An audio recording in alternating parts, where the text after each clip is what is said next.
भगवान श्री कृष्ण जब माता देवकी और पिता वसुदेव को कंस के चंगुल से छुड़ाने गए तब उनकी उम्र 14 वर्ष थी।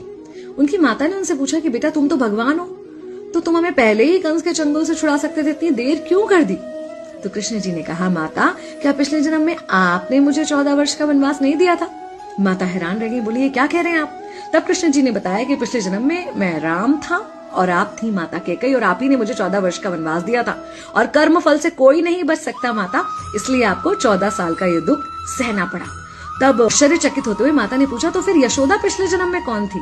कृष्ण जी ने बताया, वो थी माता कौशल्या, जो 14 साल तक अपने पुत्र से अलग रही थी। उन्होंने उस दुख को सहा था, इसलिए इस जन्म में 14 साल मैं उनके पास रहा और मेरे साथ रहने का माता और पुत्र के प्रेम का सुख उन्हें मिला।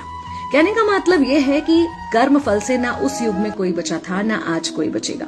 खुद भगवान भी कर्म फल से नहीं बच सकते, इसलिए अपने हर एक कर्म को बहुत सोच समझ कर कीजिए, क्योंकि जिसके भी खिलाफ आप कुछ गलत कर रहे हैं उससे आपकी शत्रुता कुछ समय या शायद एक जन्म की है, लेकिन उसके साथ कुछ गलत करके आप अपने कई जन्म बिगाड़ सकते हैं।